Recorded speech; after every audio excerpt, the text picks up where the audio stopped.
Hello students, how are you? कसे आहात? छान आहात ना?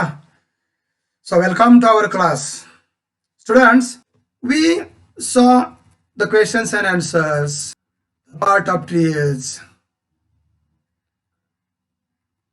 the name of seasons, as well as beautiful things in nature. Now let us start. Unit number 1.3. Trees are the kindest thing I know. The poet is here, Harry Ben. So let us listen. Now you learn. Trees are the kindest thing I know. They do not harm, they simply grow and spread a shade for sleepy cows and gather birds among their boughs.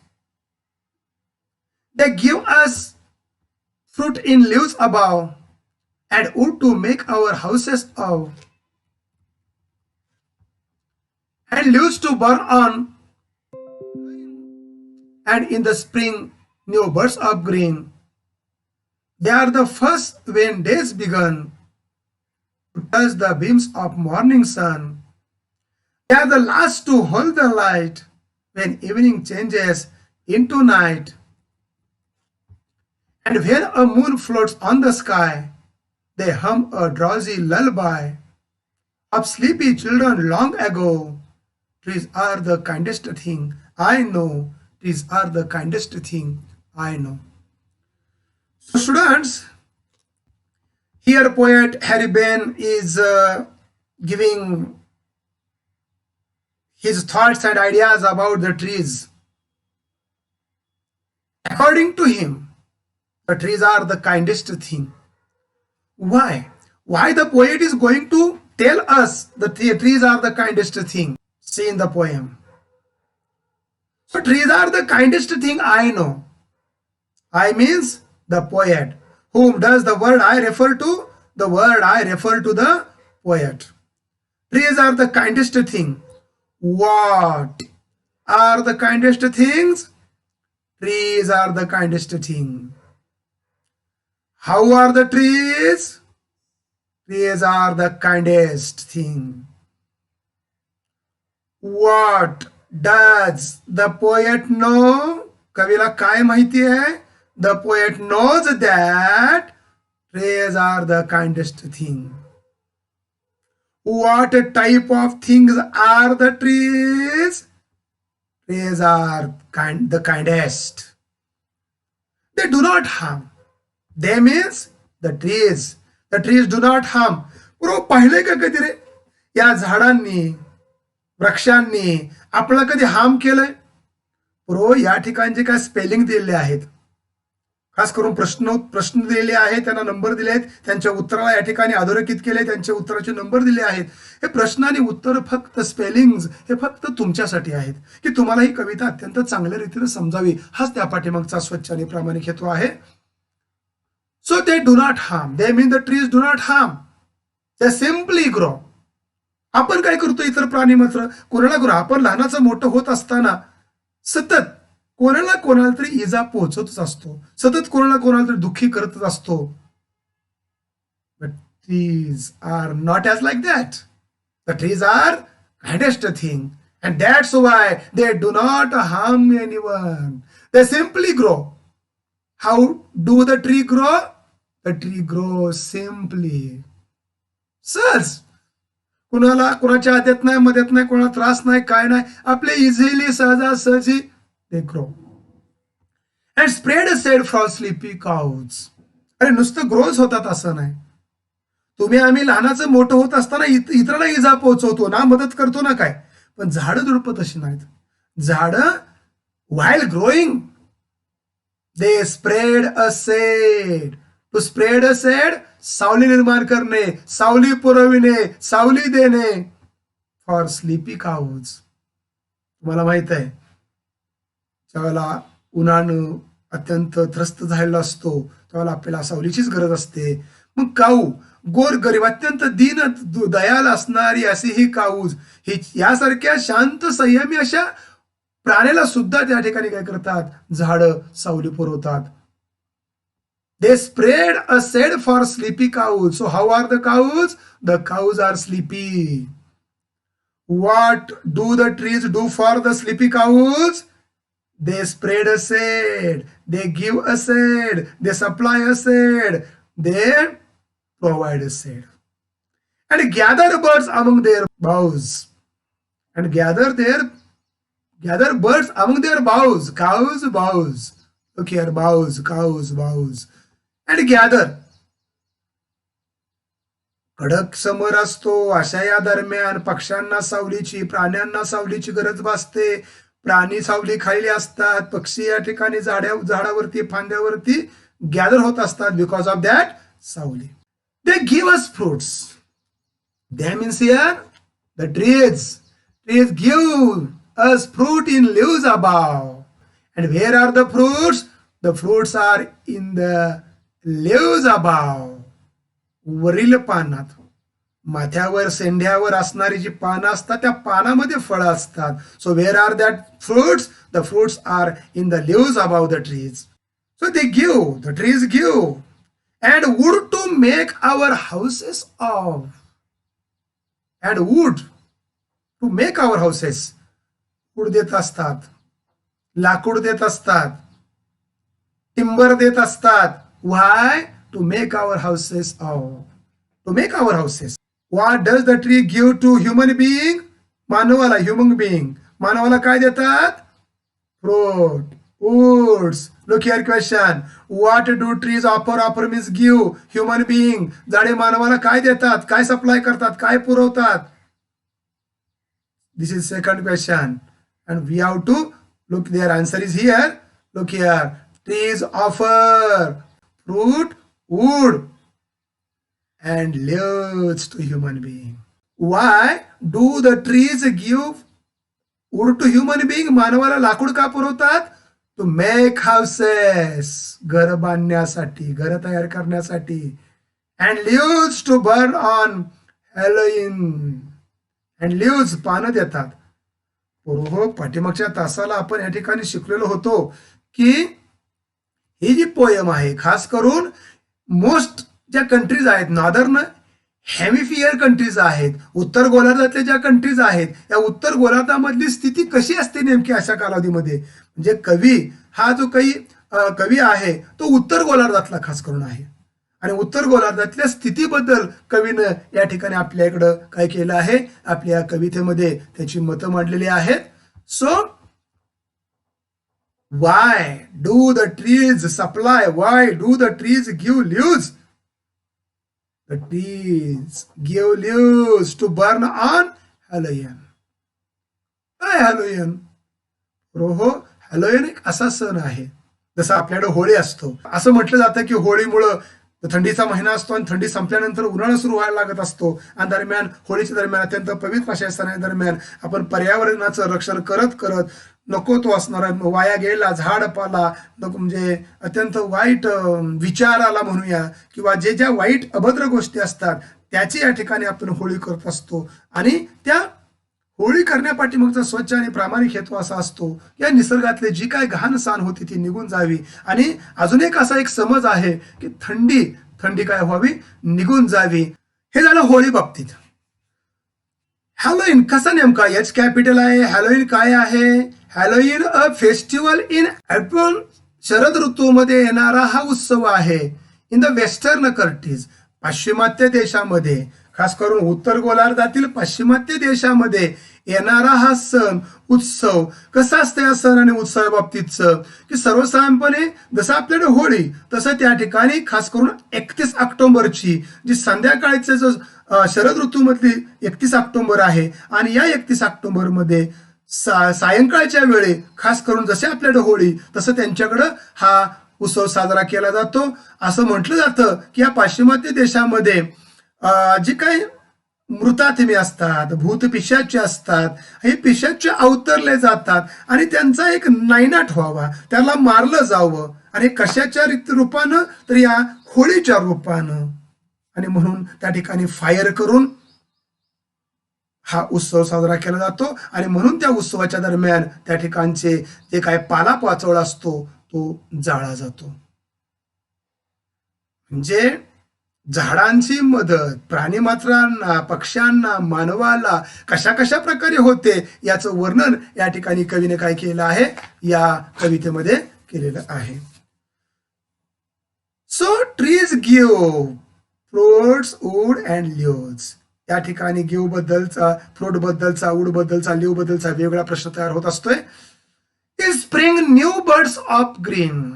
आपल्याला माहित आहे spring वसंत ऋतू, ज्यावेळी पानगळती होते त्यानंतर पालवी फुटायला सुरुवात होते आणि पालवी खास करून वसंत ऋतूमध्ये सुटत असते. वसंत ऋतू हे अत्यंत आनंदाचं, अत्यंत हर्षोल्लतेचं, आनंदाचं, सुखाचं, चांगले दिवस येण्याचा प्रतीक असणारा असा हा वसंत ऋतू आहे. आणि तो येताना आपल्याबरोबर छानपैकी कोवळी कोवळी अशी पानं, त्यानंतर फुलं, अगदी हिरवाई, तो निसर्ग अत्यंत हिरवा शालू नटून या ठिकाणी तुमचं आमचं स्वागत करण्यासाठी येत असतो. तुम्हाला आम्हाला अत्यंत आल्हाददायक वातावरण देत असतो. अशा या इन स्प्रिंग मध्ये न्यू बर्ड्स ऑफ ग्रीन, मग नवीन नवीन अशा पालवी फुटण्यात. खरं बर्ड म्हणजे ऍक्च्युली कळ्या, परंतु इथं बर्ड्स ऑफ ग्रीन म्हणजे कवळी पानं. बर्ड्स ऑफ ग्रीनचा अर्थ या ठिकाणी कवळी पानं असला घेतला पाहिजे, तरच आपल्याला छानसा अर्थ लागेल. मग वसंत ऋतूमध्ये अशी कवळी कवळी पानं झाडाला फुटलेली असतात,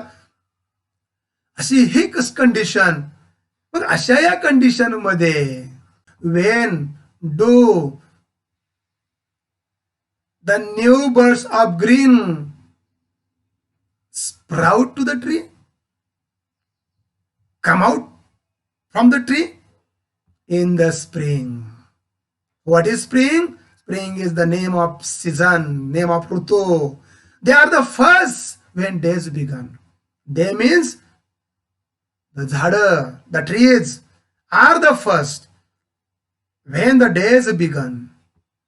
झाडच अशी असतात की त्यांना पहिल्या प्रथम डेज बिगन, दिवसाची सुरुवात झाल्या what happen to touch the beams of morning sun.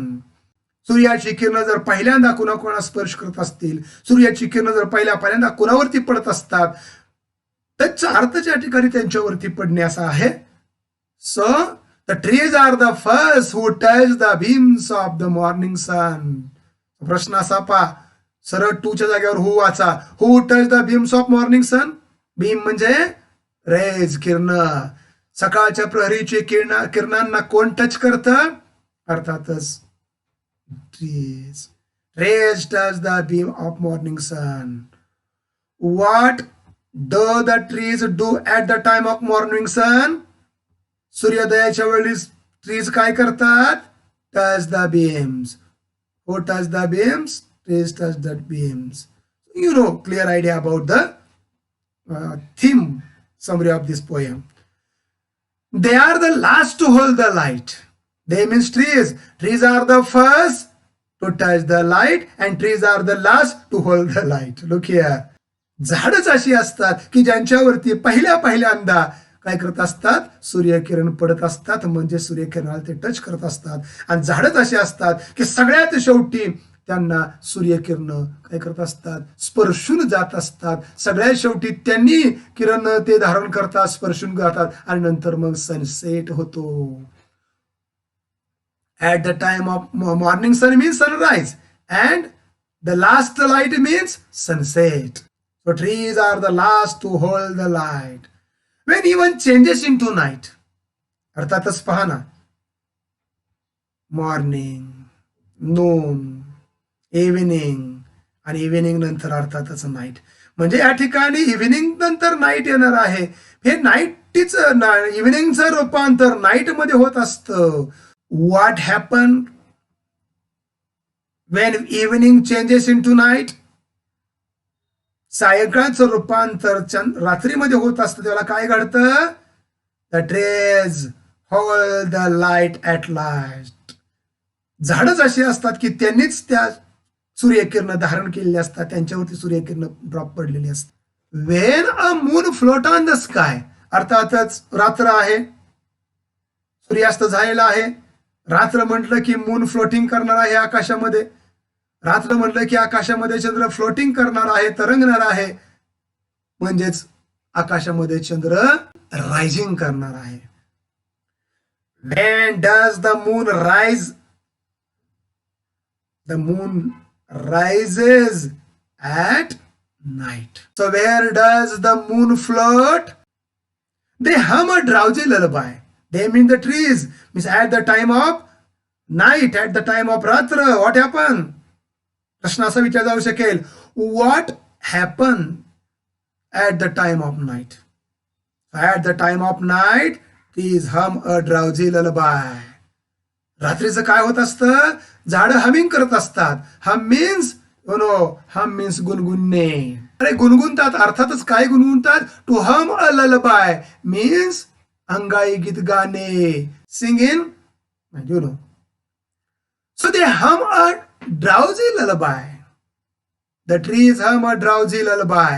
So lullaby, what a type of lullaby is? The lullaby is sleepy lullaby.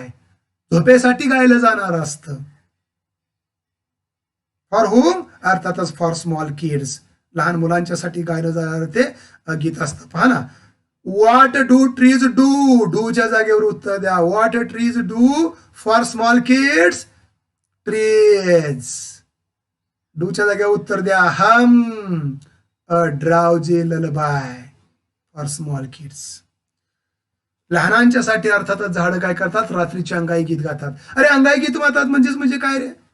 शांत वातावरण असतं. दिवसा काय आपल्याला त्या शांत दिवसा दंगा गोंगाट असतो, त्यामुळे वाऱ्याचा आवाज जास्त प्रमाणात ऐकू येत नाही. मंजुळवाणी त्याच्यापासून निर्माण होणारा, पानं सळसळतात आणि त्या पानापासून निर्माण होणारा आवाज ऐकू येत नाही. पण रात्रीची वेळ शांत असते आणि म्हणून त्या सळसळणाऱ्या पानातून होणाऱ्या आवाजालाच या ठिकाणी कवीनं कशाची उपमा दिली आहे? अंगाई गीताची. That's why the trees hum a drowsy lullaby for small kids. Of sleepy children long ago. दिवसा दंगा गोंगाटमुळे ती मुलं जास्त शांत झोपत नाहीत. पण at the time of night the childrens are sleepy and they sleep long ago. बराच काळ झोपी जातात. Because why? Because of a drowsy lullaby of the trees, because of quiet atmosphere. Trees are the kindest thing I know, and that's why the poet is going to say here. आणि म्हणून कवी म्हणतोय की I know, माझ्या माहितीनं, मला जे माहिती आहे, मला जे ज्ञात आहे त्या माझ्या माहितीनं, तुम्हाला कोणाच्या मते मला माहित नाही, XYZ ची काय मतं असतील मला माहित नाही, पण माझ्याकडे जो अनुभव आहे, माझ्या अनुभूतीनुसार trees are the kindest thing. झाडं ही दयाळू असतात. वृक्षवल्ली आम्हा सोयरे हे आपल्याला थोडंसं आपल्याही मराठी भाषेमध्ये होऊन गेलं आहे. तर ही नक्कीच झाडं ही अशीच असतात. Now it is time for appreciation of the poem. रसग्रहण पहा कवितेचं. The title of the poem is trees are the kindest thing I know. The name of the poet Harry Behn. Rhyming pairs. कविता जर नीट पाहिली तर लक्षात येईल रायमिंग पेअर्स कसे आहेत. No, grow, cows, boughs, above, of, alone, green, etcetera. अशा प्रकारे पुढे या ठिकाणी काय करत चला, तुम्ही त्या रायमिंग पेअर्स, रायमिंग वर्ड्स लिहित चला. The favourite lines. Trees are the kindest thing I know. They do not harm, they simply grow. Actually एकच लाईन आहे पूर्व ही. इथं तयार झालेला विचार या ठिकाणी इथं संपतोय. दॅट्स वाय एकच लाईन आहे ही फेवरेट लाईन. रिपीटेड लाईन कोणती आहे किंवा रिपीटेड लाईन्स कोणत्या आहेत? Trees are the kindest thing I know. पहा ना, रिपीट या लाईन कुठं आल्यात. फर्स्टला देखील तीच लाईन आलेली आहे अँड लास्टला देखील तीच लाईन आलेली आहे. अँड दॅट्स वाय म्हणजे रसग्रहण फार सोपं असतं. कविता जर व्यवस्थित आपण जर नीट अभ्यास केली तर लक्षात येईल. And what is the central idea? What is the theme of this poem? ह्याचा सार काय आहे नेमका? Trees are helpful towards birds, animals and human being. झाडं, पक्षी, प्राणी आणि मनुष्य, मानव प्राणी यांना मदत करत असतात. They provide the fundamental needs of all. ते सर्वांना मूलभूत गरजा, अन्न, वस्त्र, निवारा ह्या ज्या मूलभूत गरजा आहेत हे दे म्हणजे झाडं पुरवतात. They do not harm anyone. ते कुणालाही इजा पोचवत नाहीत. That's why trees are the kindest thing of all. आणि म्हणून झाडं ही कशी आहेत? अत्यंत काइंडेस्ट थिंग आहेत. अशा प्रकारे या ठिकाणी काय केलं आहे कवीनं आम्हाला झाडांच्या बाबतीचं महत्व. आणि मला वाटतंय आपण सुद्धा एक ह्युमन बिईंग म्हणून झाडांचं हे थोडंसं गुणधर्म उचलला पाहिजे. आपण सुद्धा मानवानं मानवाशी मानवाप्रमाणे आणि जसं मानवाप्रमाणे तसंच प्राण्याशी सुद्धा अत्यंत दयेनं आत्मीयतेनं आपुलकीनं वागलं गेलं पाहिजे. Students, if you hear this video once again, वाटते जर पुन्हा पुन्हा व्हिडिओ ऐकला, त्याच्यामध्ये जे स्पेलिंग दिले आहेत ते स्पेलिंग आणि प्रश्नोत्तरांचा छानसा अभ्यास केला आणि पुन्हा एकदा व्हिडिओ ऐकला, या लेसन मधले जे काय वेळेअभावी आपण इंग्लिश वर्कशॉप आपण सोडवत नाही, परंतु जर ह्या इंग्लिश वर्कशॉप आपण छानपैकी सोडवला तर मला वाटतंय ही कविता अत्यंत छानशी समजेल. Now we have to stop here. Okay, see you again.